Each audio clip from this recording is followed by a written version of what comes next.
Boa noite a todos. Sejam todos bem-vindos a esta casa de oração, o Círculo da Luz. Lembrando que hoje, quinta-feira, é o dia que esta casa trabalha a desobsessão coletiva. Então, inicialmente, gostaríamos de convidar a todos os presentes, encarnados e desencarnados, para que nós possamos nos concentrar somente neste momento, porque temos certeza que todos que estão nessa casa, todos nós viemos em busca de algo. De preferência, que seja aquilo de melhor para o nosso espírito. Então, esquecer todas as nossas dificuldades do dia a dia lá fora, se concentrando somente neste momento. E para isso, para fazer essa ligação com o mundo maior, nós vamos iniciar os trabalhos com a oração que Jesus nos ensinou. Pai nosso que estais em toda parte, santificado seja o teu nome. Venha a nós o teu reino. Seja feita a sua vontade e não a nossa. O pão nosso de cada dia que dai-nos hoje. Perdoa, Pai, as nossas dívidas, assim como queremos e devemos perdoar aos nossos devedores. E não nos deixe, ó Pai amado, cair nas tentações, livrando-nos, Senhor, de todos os males. Pois sabemos que Teu é o reino, é o poder, é a glória hoje e para sempre.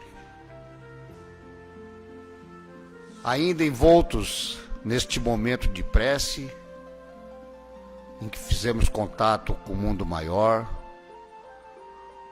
gostaríamos de convidar a todos para que em pensamento nós nos dirigimos até nossas casas, entrando pela porta, percorrendo todos os cômodos, mentalizando o quarto onde descansamos de nosso trabalho, a cozinha, onde preparamos o nosso alimento, mentalizando todas as pessoas que lá conosco convivem, maridos, esposas, filhos, aquelas pessoas que nos ajudam no trabalho diário de casa, enfim, todas as pessoas que frequentam o nosso lar. Pedindo à espiritualidade que faça uma varredura em nossas casas, que se por eventualidade lá se encontrar algum irmãozinho já desencarnado, que ele seja convidado para vir até esta casa, daí aqui sim, ser orientado da melhor maneira possível.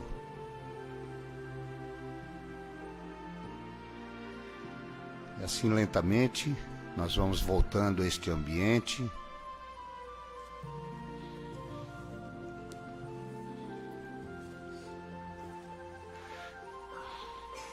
E a leitura que escolhemos para a noite de hoje do Evangelho está dentro do capítulo 10.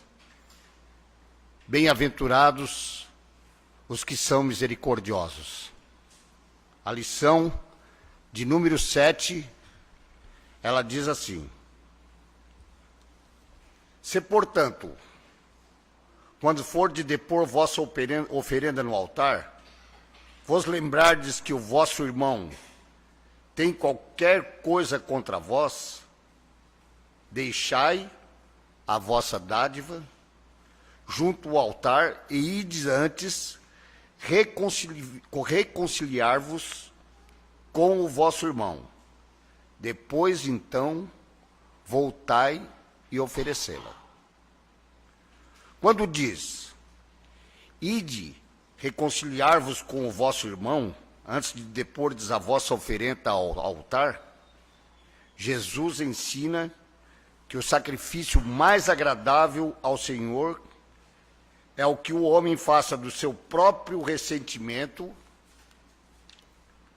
que antes de se apresentar para ser por ele perdoado, precisa o homem haver perdoado e reparado o agravo que tenha feito a algum de seus irmãos. Só então a sua oferenda será bem aceita, porque virá de um coração expurgado de todo e qualquer pensamento mau. Ele materializou o preceito porque os judeus, à época, ofereciam sacrifícios materiais.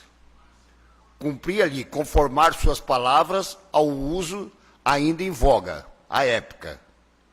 O cristão não oferece dons materiais, pois que espiritualizou o sacrifício. Com isso, porém, o preceito ganha ainda mais força. Ele ofereceu sua alma a Deus, e essa alma tem de ser purificada. Entrando no templo do Senhor, deve ele deixar fora todo sentimento de ódio e de animosidade, todo mau pensamento contra seu irmão. Só então os anjos levarão sua prece aos pés do Eterno. Eis aí o que ensina Jesus por estas palavras: deixai a vossa oferenda junto do altar, e ide primeiro reconciliar-vos com o vosso irmão, se quiserdes ser agradável ao Senhor. Jesus, nesse ensinamento, vem nos mostrar o quê? Muitas vezes, vamos à igreja, vamos a uma casa de oração, a um templo de oração, e não temos reconciliado nem com nossos irmãos, e muitas das vezes o pior, nem com nós mesmos. A lição vem nos dizer o quê? Que primeiramente nós temos que estar em paz. E aqui fala especificamente de oferendas. Lembrando, como diz o Evangelho, que à época eram feitas oferendas a um Deus na forma material. O que diz Jesus para nós? O ato de perdoar, ele faz bem, além de agradar a Deus, ele é um ato de extrema humildade, de entendermos que nós não podemos fazer esses sacrifícios, essas oferendas, ou vamos trazer para os dias de hoje, fazer a caridade, que é o nosso lema, que fora da caridade não há salvação, sem antes estarmos conciliados com as pessoas. Diz o quê? Que não faz sentido praticarmos a caridade se não tivermos de bem com o nosso próximo. Então, qual é o ensinamento? Saia, vá lá, faça essa reconciliação, aproxima-te daquele que tens dificuldade, e daí sim, aí você pode vir e fazer a sua caridade. Porque senão, você está fazendo só a metade. Ele deixa bem claro aqui quando ele diz, né, que à época os judeus sacrificavam os animais, mas que hoje essa responsabilidade é muito maior para nós. Porque hoje nós não é simplesmente lá pegar o melhor animal que você tem no pátio e entregar a Jesus ou a Deus. Hoje você tem que praticar a verdadeira caridade, que é a verdadeira caridade espiritual. E quando nos dispomos a praticar essa caridade e a perdoar, a realmente reconciliarmos com os nossos inimigos, nós estamos praticando o quê? Renúncia, o desprendimento e a humildade, que vai contra aquelas que nós chamamos que são as 3 chagas da humanidade: o orgulho, o egoísmo e a vaidade. Então pensamos nisso sempre que formos a uma casa de oração, seja ela de qual denominação que for, que possamos estar verdadeiramente em paz com Deus e conosco mesmo. Então era esse o Evangelho da noite. Nós vamos passar agora a palavra para o nosso irmão Maurício. Fique à vontade, que Deus te ilumine, que tu possa trazer o conhecimento que tu preparou para a noite de hoje.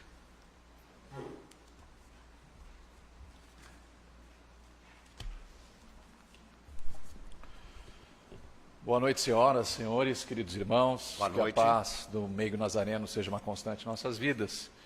E desde já gostaria de agradecer a direção da casa, em nome do Fábio, que sempre nos recebe com muito carinho, com muito amor, como é do seu coração, meu irmão.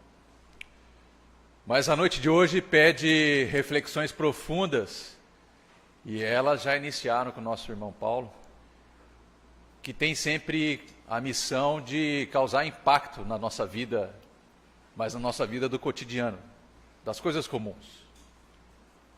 Porque, pelo que tenho percebido na caminhada curta, temos habilidade profunda de superar grandes desafios, mas não raras vezes tropeçamos nas pequenas pedras do caminho.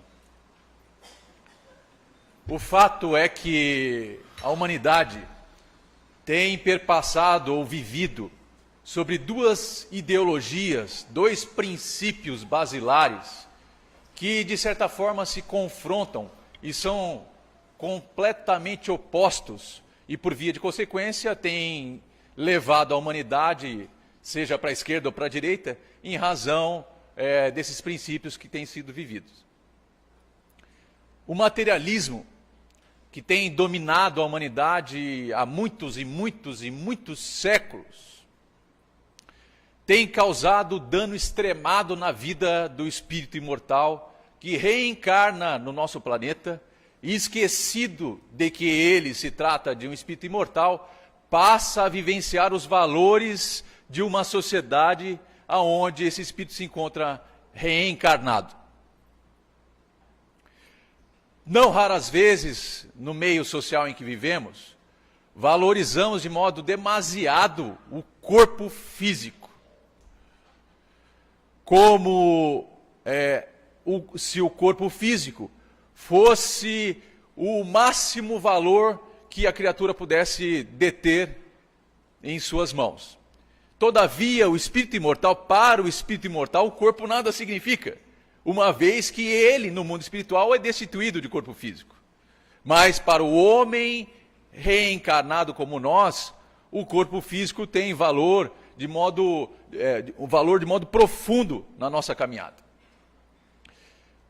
Esses valores vão impactando a alma, de certa maneira, nas suas decisões na vida do cotidiano. Cito aqui um exemplo, para que a gente possa entender. Acreditamos nós, todos que estamos aqui, a grande maioria, de que os recursos financeiros que vamos aurindo no curso da nossa vida têm a capacidade de conceder à criatura humana poder. Ao ponto de, num determinado filme que assistimos, de super-heróis, se perguntou entre os que detinham as habilidades, ao Batman, por exemplo, qual era o poder que ele detinha como super-herói. E ele responde dizendo que o grande poder dele é porque ele era um homem rico.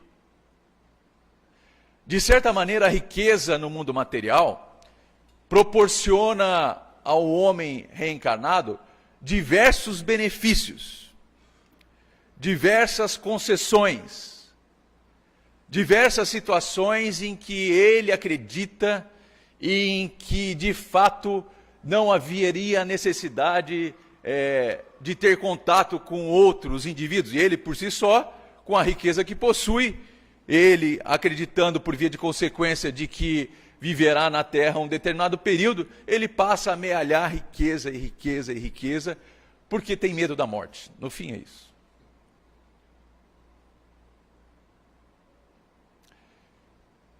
Mas a experiência humana durante o curso de toda essa jornada humana tem ensinado à criatura humana que nem toda a riqueza, que nem toda a beleza e que nem todo o poder que o homem consegue na terra são capazes de o fazer feliz na caminhada. Tanto é verdade que quando a alma ela desencarna e segue para o mundo espiritual, às vezes ela está dotada de poder absoluto na terra, de riqueza absoluta, de beleza absoluta. E quando chega às portas do mundo espiritual, tem uma desilusão considerável, porque percebe que tudo aquilo que lhe fazia, de certa maneira, feliz na caminhada, quando se aproxima das portas do mundo espiritual, vai perceber que ele viveu uma ilusão. Então, uns que são belos no mundo material, quando adentram o mundo espiritual, percebem que não são tão belos assim. Outros que até, de repente, não são tão belos assim, e viveram uma vida adequada, quando chegam no mundo espiritual, podem observar a beleza exuberante da sua alma. O fato é que, durante todo esse percurso da humanidade, o materialismo não conseguiu fazer o homem feliz como o homem almejava na Terra. E que, unido à ciência, acreditando que a ciência consideraria a humanidade, obviamente, as possibilidades de viver com mais idade, viver talvez, sei lá, 200, 300 anos na sua concepção, mesmo a ciência unida ao materialismo foram incapazes de fazer a humanidade feliz até esse momento. Basta que olhemos os exemplos da humanidade, como as guerras, como as diversas guerras que a humanidade vivenciou durante toda a sua estada aqui, que geralmente é fruto da busca do poder. Por ponto de vistas distintos, nos degladiamos até a morte, se for necessário. Por chão, por terra, por posição social, com o objetivo de defender nosso ponto de vista. Por ponto de vista, nos degladiamos até hoje dentro dos nossos lares. Porque somos esquecidos de que não somos o corpo de carne. O que eu quero ressaltar que é o que morre não é a alma, é o corpo. Mas nós só nos damos conta disso quando o corpo se vai e a alma continua a sua caminhada. Na contramão dessa história do materialismo, vem o espiritualismo, com a missão de retirar essa venda da humanidade que tem feito ela infeliz até o momento atual. E o espiritualismo tem a missão de devolver à humanidade, obviamente, a verdade sobre si mesma. De que ele é um espírito imortal, de que há um Deus justo, bom e misericordioso, de que volvemos a esse mundo quantas vezes forem necessárias, com o objetivo de aprimorar os nossos sentimentos, não só para resgatar os erros cometidos do passado, mas também para aprimorar os sentimentos.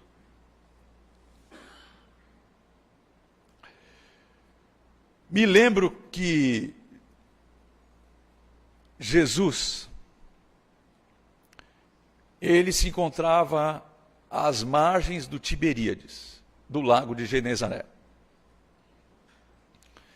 E ele convoca os 12 apóstolos, com o objetivo de irem a Jerusalém. Só que Jesus escolhe o caminho mais difícil para chegar em Jerusalém. Vai pelo deserto, vai por Samaria,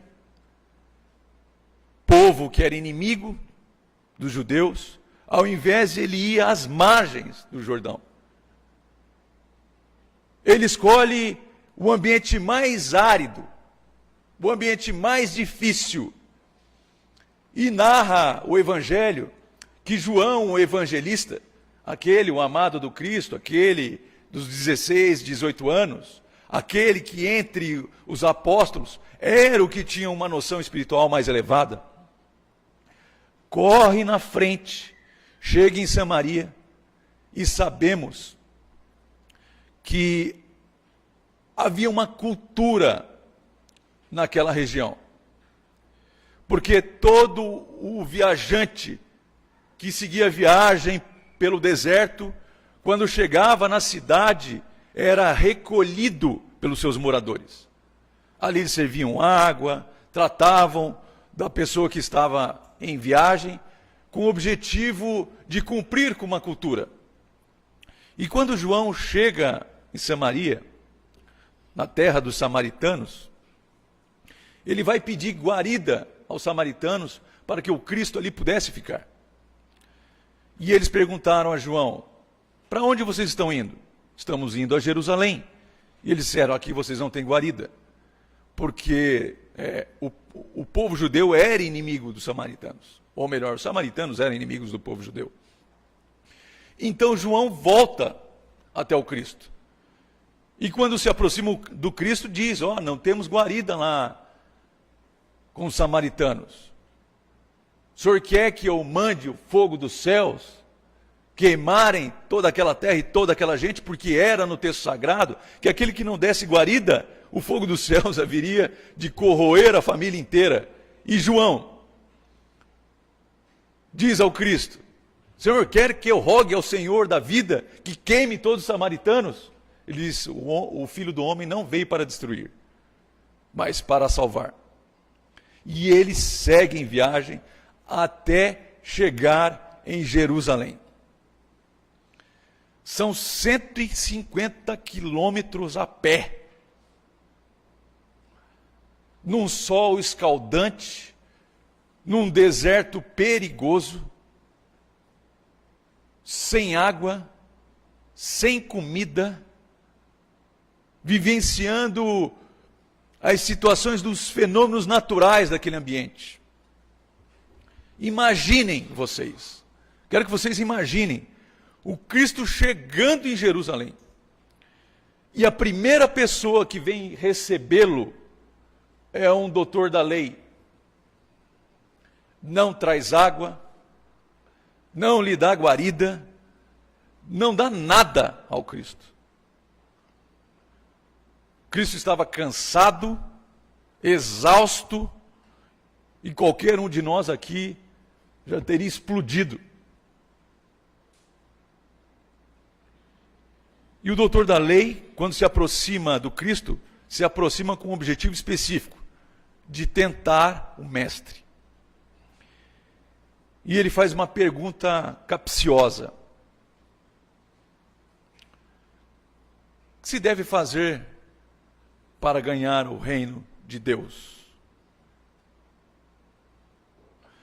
E o Cristo, na sua capacidade imensa de mestre e pedagogo, mesmo cansado, com sede, com fome, e com muita paciência, responde ao doutor da lei: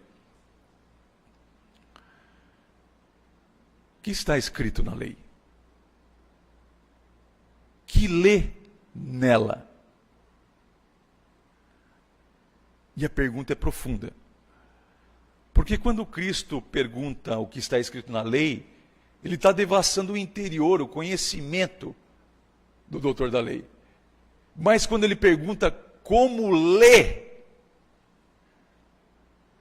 ele quer saber como o doutor da lei interpreta o texto.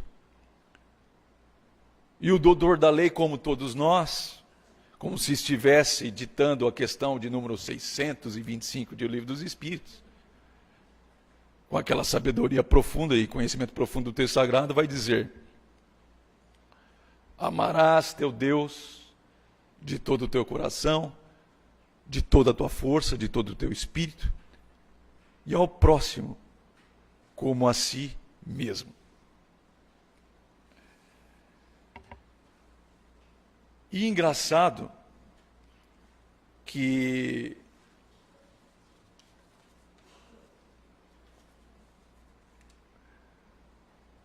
ele faz uma segunda pergunta: quem é meu próximo? E todos sabemos aqui que o Cristo vai narrar a parábola do bom samaritano. O Cristo pega um inimigo do povo judeu e coloca ele como um homem bom da história. Veja que ele tinha passado por Samaria. Veja que João tinha dito a ele que queria que jogasse o fogo dos céus sobre os samaritanos. Então deveria ter sido muito dura a colocação do Cristo, tanto para o João como para o doutor da lei. Mas nessa passagem, o Cristo de algum modo estabelece 3 deveres básicos da criatura humana na face do planeta. O primeiro dever é o de relacionamento profundo com o Criador da vida. Porque ele pergunta: como conquistar o reino dos céus? Essa é uma pergunta de todos nós.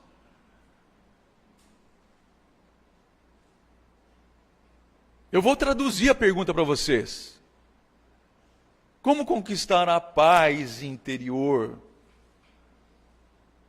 Como conquistar a felicidade tão sonhada e tão desejada pela humanidade? Porque nós vivemos conflitos profundos no mundo lá fora. E mesmo diante da refrega, diante das situações difíceis da vida, vimos ambientes como este, com a mesma pergunta do doutor da lei ao Cristo: o que faço para conquistar o reino de Deus? O que faço eu para conquistar a paz que não tenho na minha vida lá fora? Da vida do cotidiano, das coisas comuns, do relacionamento com a família, do ambiente de trabalho, dos momentos de solidão contigo mesmo.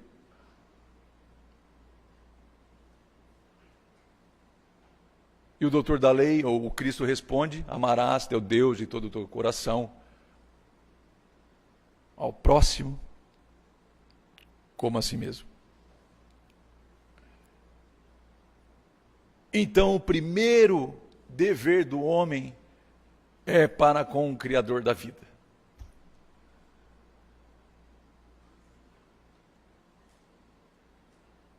Porque, pasmem vocês,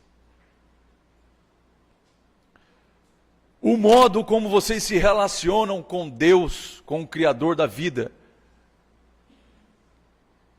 será o modo como vocês haverão de se relacionar com o outro e consigo próprio.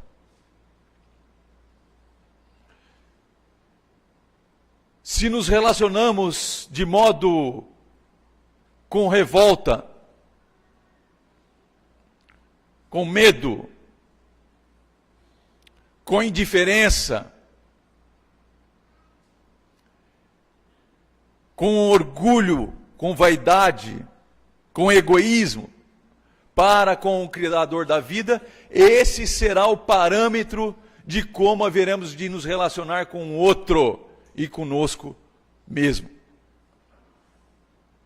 Porque há uma tendência do coração humano, de tudo aquilo que ele admira, se aproximar. Logo, se você admira, por exemplo, um artista famoso, um tenista, um jogador de futebol, se você admira uma pessoa famosa, a tendência do teu coração é aproximar-se do ponto de vista da conduta, do ser como é desse indivíduo que você admira. Porque já disse o Cristo, aonde estiver o teu tesouro, lá estará o teu coração. Então,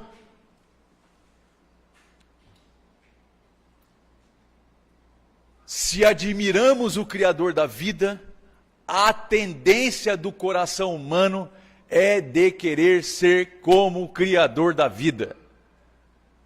Por isso o Evangelho, segundo o Espiritismo, dirá: sede perfeitos, como perfeito é o vosso Pai que está nos céus. A tendência da criatura humana é buscar aperfeiçoar-se, assim como perfeito é o Pai, o Criador da vida.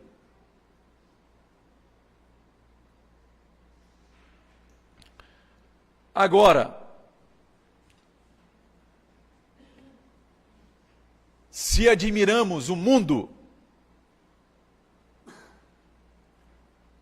e tudo aquilo que ele pode conceder do ponto de vista material ao homem, o nosso coração haverá de pulsar nessa frequência.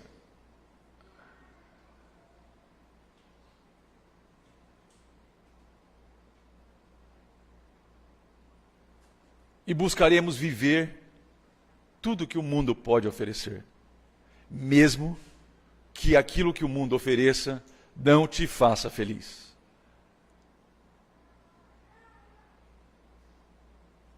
Me entende?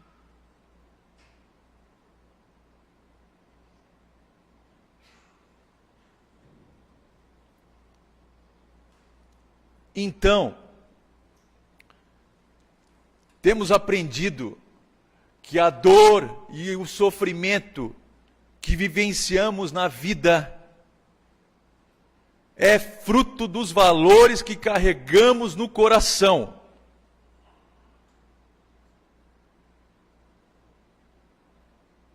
É fruto dos valores que admiramos e nos aproximamos.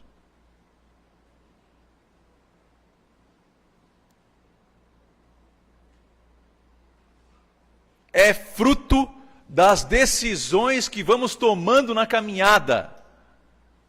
E não punição, como achamos. Achamos que as lágrimas que derramamos em razão das dificuldades que vivenciamos, trata-se de uma punição do Criador da vida.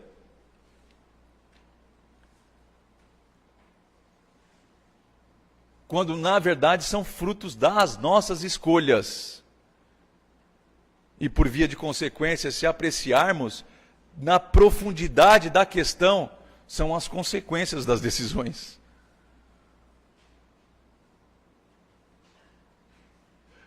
Por isso o Evangelho, no item 5, capítulo 5, exatamente no item 4, que vai falar sobre as causas atuais das aflições da criatura humana, vai dizer o seguinte: de duas são as espécies, as vicissitudes da vida, ou, se preferirem, promanam de duas fontes bem diferentes, que importa distinguir. Uma tem causa na vida presente, e a outra fora desta vida, ou seja, nas vidas anteriores. Agora prestem atenção. Remontando à origem dos males terrestres, das dores e dos sofrimentos que eu e que você vive no cotidiano, reconhecer-se-á que muitas são consequência natural do proceder do que os suportam. do proceder nosso. Quantos homens caem por sua própria culpa? Quantos são vítimas de sua imprevidência, de seu orgulho, de sua ambição? Quantos se arruinam por falta de ordem, de perseverança, de mal proceder, ou por não terem sabido limitar seus desejos? Quantas uniões desgraçadas, porque resultam de cálculo de interesses ou de vaidade, e nas quais o coração não tomou parte alguma. E ele segue falando.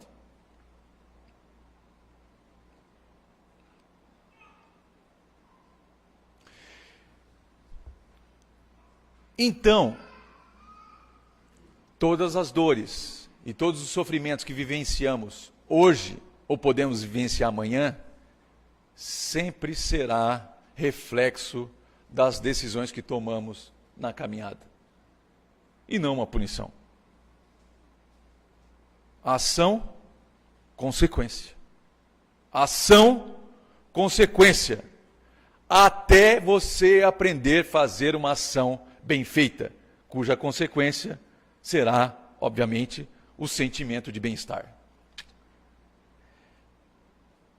Todavia, no livro dos Espíritos, sabemos que ele é dividido em 4 partes. Primeira parte, causas primárias, que vai dar um surgimento a um outro livro, a Gênese. Segunda parte, a questão dos espíritos e a sua vida, que vai dar surgimento ao livro dos médiuns. A quarta parte vai dar surgimento a outra obra. E a terceira parte são as leis morais. A quarta parte vai dar surgimento ao céu e inferno. E a terceira parte, as leis morais. Você não é um corpo de carne, você é um ser moral. E como disse Immanuel Kant, sobre a minha cabeça pairam as estrelas e sobre meu coração pairam a lei divina, ele quis ressaltar que tanto as leis do cosmo e as leis que regem a intimidade do ser são as mesmas, porque são leis naturais. Mas as leis do coração são leis morais. E são essas leis que conduzem nossa caminhada. A terceira parte do Livro dos Espíritos trata tão somente das leis morais, que vai dar surgimento ao Evangelho segundo o Espiritismo. Na questão de número 614, o mundo espiritual pergunta assim: o que se deve entender por lei natural?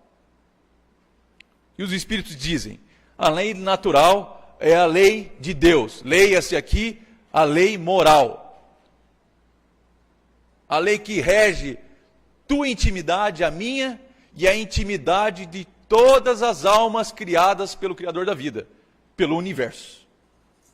Porque a mesma lei que pulsa em Júpiter, pulsa na Terra. Porque a lei é universal.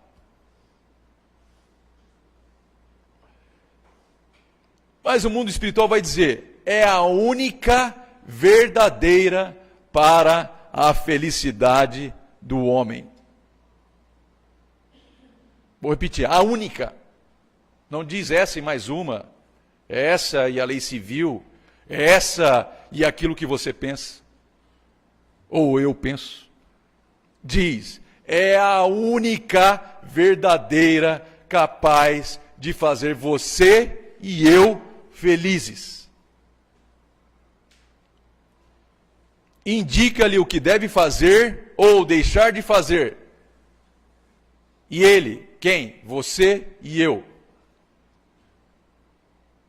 Só é infeliz quando dela se afasta.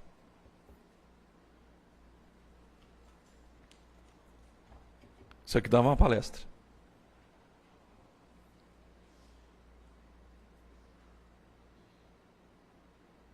Você consegue perceber? Desculpa se eu vou ser duro. que o outro não tem culpa nenhuma da tua infelicidade?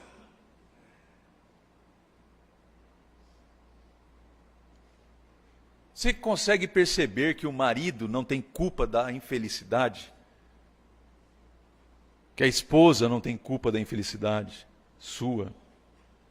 Nem o filho, nem a filha, nem a mãe e o pai, nem o amigo, tampouco o inimigo, nem a humanidade inteira.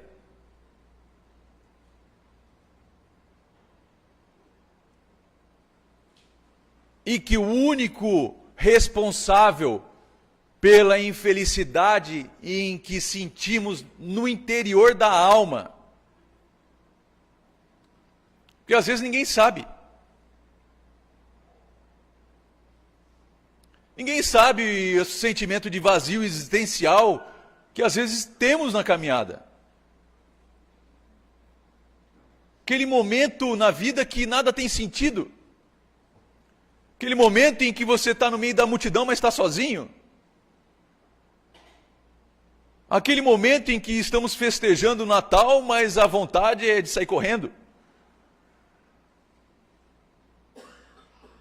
Aquele momento da depressão profunda que a alma, nos dias tão tormentosos em que vivemos, sente. Ao ponto, às vezes, de retirar a própria vida. Só que ela não mata a si, mata a seu corpo.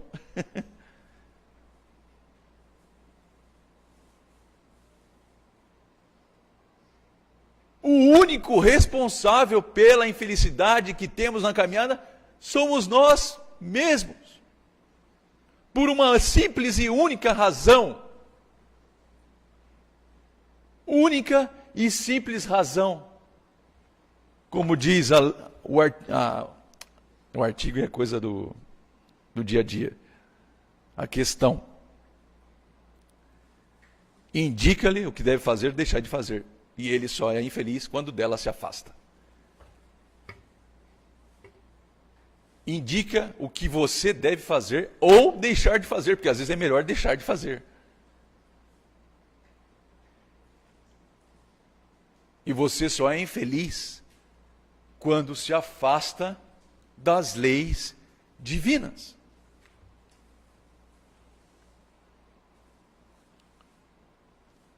Parece coisa de pastor, vocês vão dizer, né? Pastor de igreja. Nada contra. Mas eles estão certos.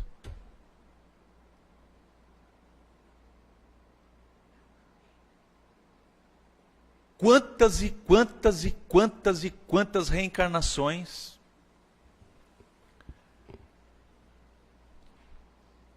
caminhando e vivendo à luz dos princípios que carregamos dentro da gente. Entende? Distantes, indiferentes à voz do Criador da vida na nossa intimidade. Porque achamos às vezes que estamos sós, mas estamos mergulhados em Deus, assim como Deus está em nós.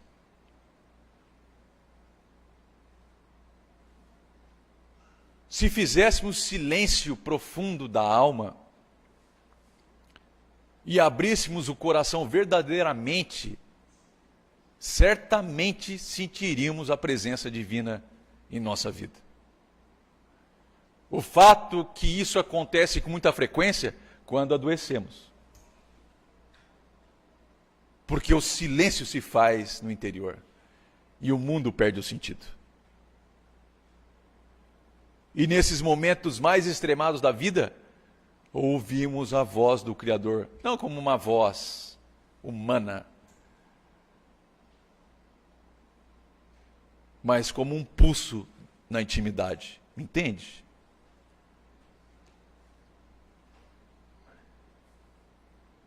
Vocês pararam para analisar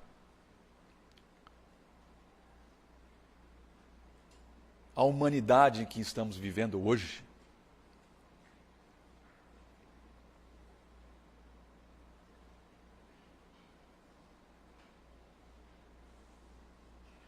quanto egoísmo.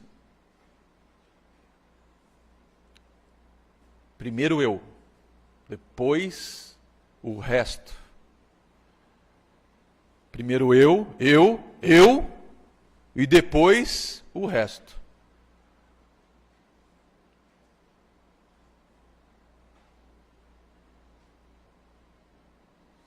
Eu estou falando de quem aqui?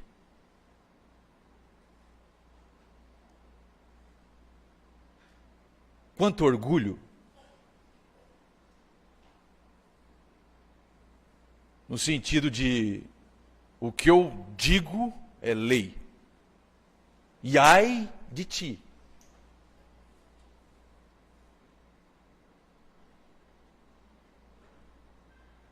Se não me ouvir.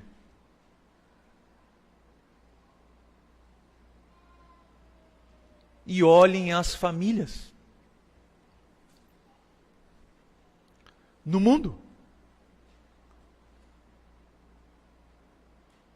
Como vivemos? Cada vez mais isolados, cada vez mais sozinhos, cada vez mais distantes um dos outros. Porque estamos distantes do Criador da vida. Me entende? Eu disse no começo, a maneira como você se relaciona com o Criador da vida será a maneira como você haverá de se relacionar com o outro e consigo mesmo.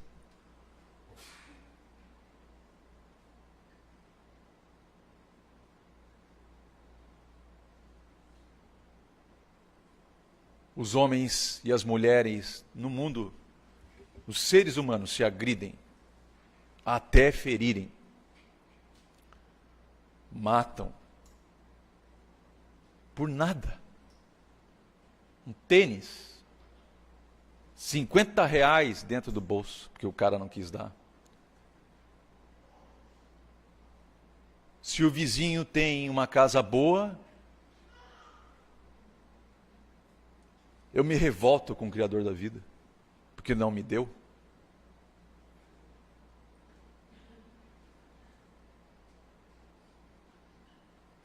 Sempre o casamento do outro é o melhor, a casa do outro é a mais bonita, a família do outro é mais perfeita.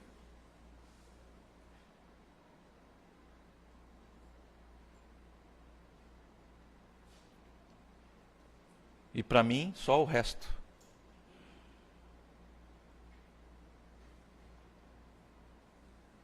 Será?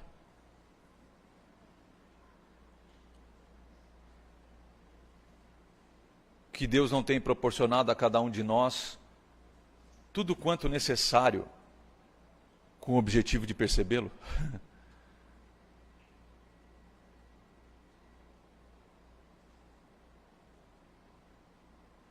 Porque talvez sem o carro, sem o apartamento, sem a beleza exuberante, você tenha tempo para perceber o Criador da vida. Me entende?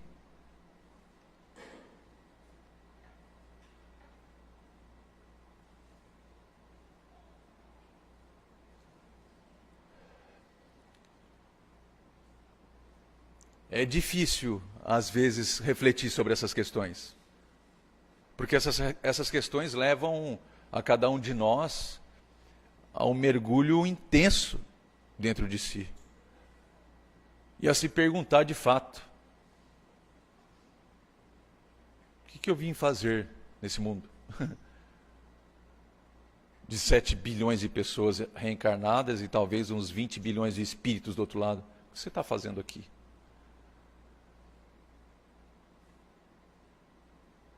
Será que somos a ovelha negra? Será que Deus esqueceu de nós? Ou será que Ele tem movido o mundo, os céus e a terra, de modo extremado, com um amor profundo,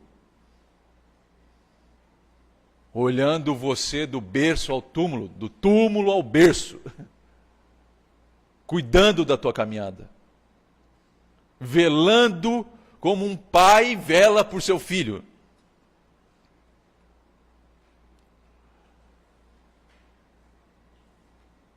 E esperando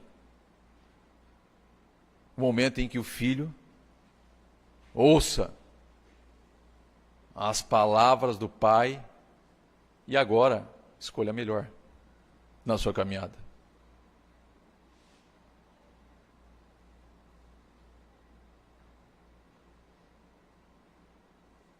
A primeira lei moral que se encontra no Livro dos Espíritos, na terceira parte de O Livro dos Espíritos, é a lei de adoração. É a primeira lei. Coisa maluca. Porque o próprio doutor da lei consignou ao Cristo que o primeiro dever é o de adoração. E quando eu falo adoração, não falo aqui de um fanatismo. Falo de admiração.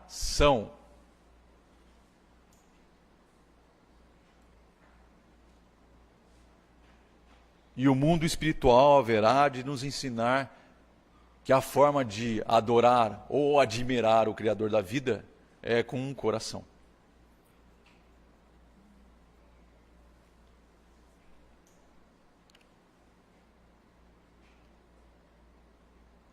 Porque nos enganamos num ponto específico.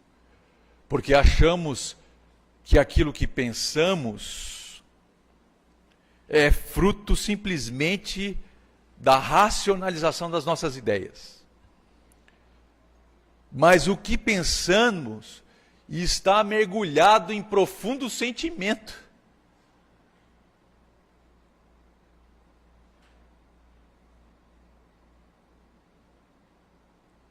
Em profundo sentimento.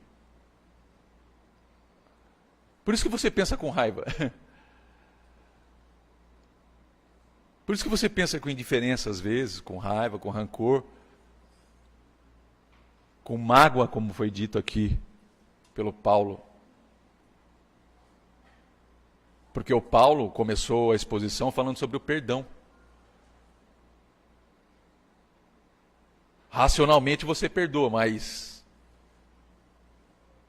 do ponto de vista dos sentimentos você tem dificuldade, entende? O trabalho não é tão somente na questão racional. Por isso os espíritos vão dizer: espíritas, amai-vos, depois instruí-vos, porque ele sabia que o problema não está na instrução, em racionalizar, o problema está no sentir, no sentimento.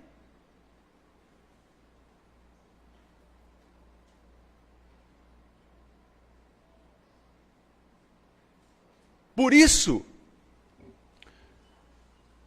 que quando você está de frente, desculpe a expressão, de frente com o inimigo,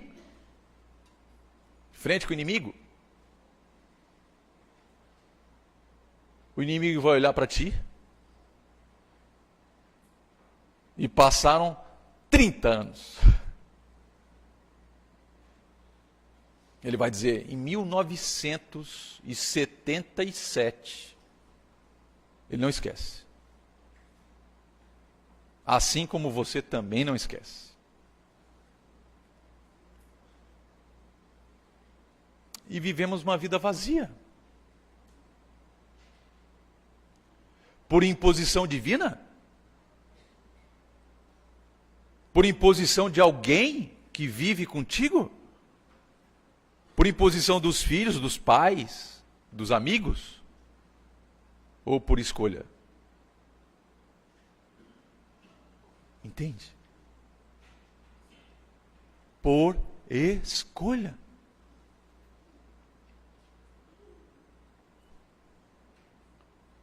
Por escolha. Nós escolhemos o mundo. Nós escolhemos as coisas que dão prazer. Efêmero, passageiro, rápido. Por isso tanta traição.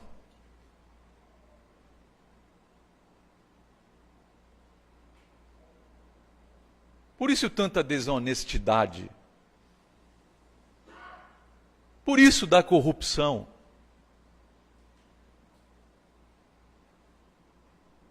Porque no fundo o homem quer acumular. Porque ele tem medo de morrer. Porque quando o corpo morre, pelas experiências de sucessivas reencarnações, ali haverá de ter consigo mesmo no mundo espiritual. Entende?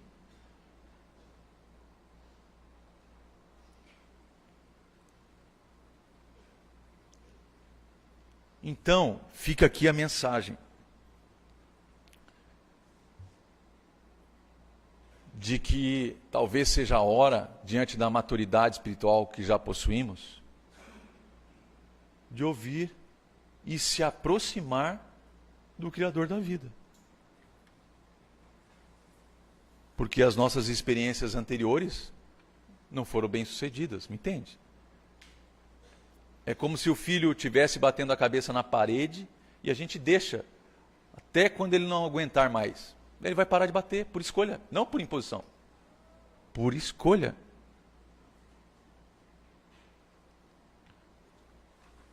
Meu amigo, a maneira dos velhos peregrinos que jornadeiam sem repouso, busco-te os ouvidos pela porta do coração. Senta aqui por um momento. Somos poucos junto à árvore seivosa da amizade perfeita que escasseia no mundo.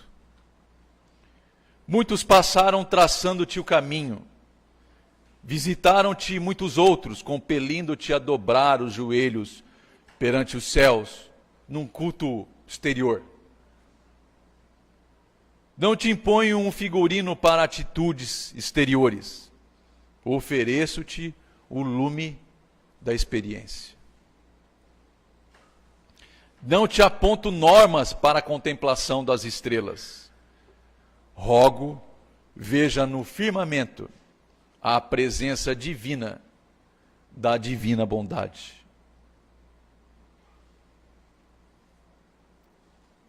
Trago-te apenas as histórias simples e humildes que ouvi de outros viajores. Recebe-as, elas são nossas.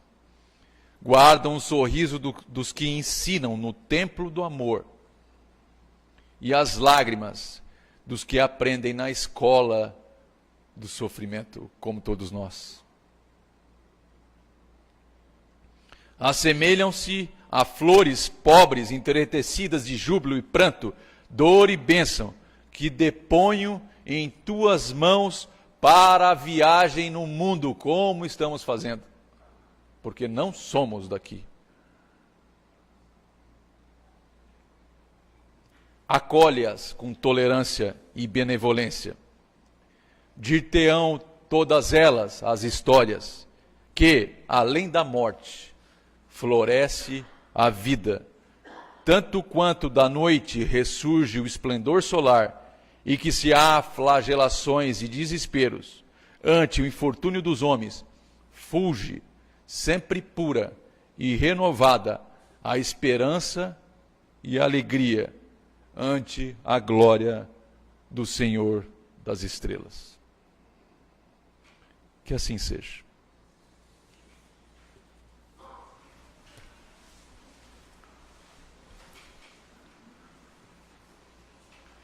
Então queremos agradecer ao nosso irmão Maurício pela explanação da noite. E agora então nós vamos para a parte final.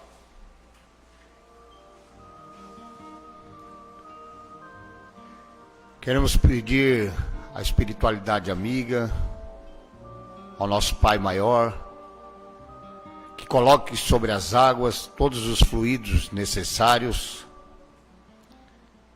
pedindo assim que Ele retire do laboratório divino, coloque sobre elas, e que todos que venham fazer uso possam se sentir melhor dos seus males físicos e espirituais. Queremos ainda, Pai, neste momento de oração, te pedir por todos os idosos e as crianças em abandono.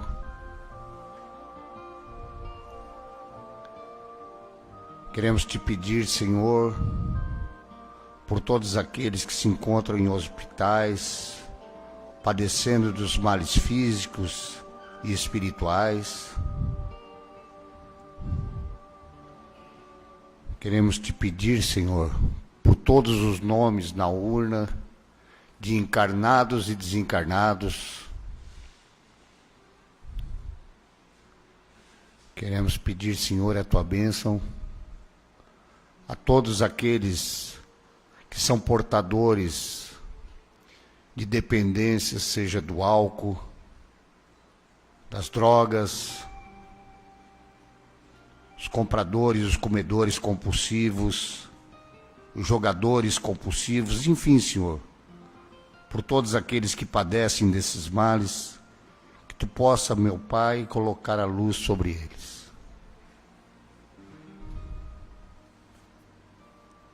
E agora vem o momento do passe coletivo. Lembrando que o passe são energias que todos nós podemos colaborar neste momento, emanando nossas melhores energias.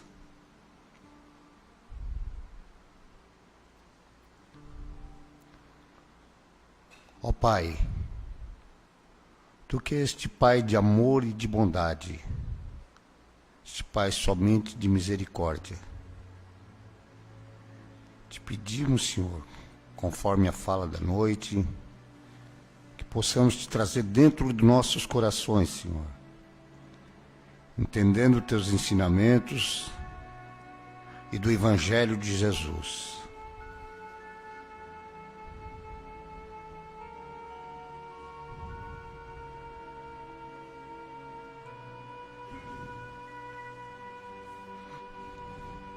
E assim, nós vamos agradecer a presença de todos, da espiritualidade amiga, dos encarnados e desencarnados. Pedir ao nosso Pai Maior, através de Jesus, nosso modelo e guia,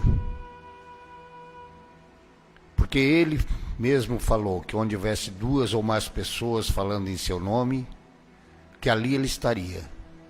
E nós não temos dúvida, Senhor, da Tua presença entre nós. Por isso pedimos a Tua bênção e a Tua companhia até nossos lares. Pai nosso que estais nos céus, santificado seja o vosso nome. Venha a nós o vosso reino, seja feita a Tua vontade, não a nossa, Senhor, aqui na terra como nos céus. O pão nosso de cada dia dai-nos hoje. Perdoa, Pai, as nossas dívidas, assim como queremos e devemos perdoar aos nossos devedores. E não nos deixe, ó Pai amado, cair em tentações, livrando-nos, Senhor, de todos os males. Pois Teu é o reino, é o poder, é a glória, hoje e para sempre. Que assim seja. Uma ótima noite a todos, um ótimo retorno aos seus lares. Lembrando que segunda e às quintas-feiras, nós temos exposição doutrinária no Círculo da Luz. Muito obrigado a todos.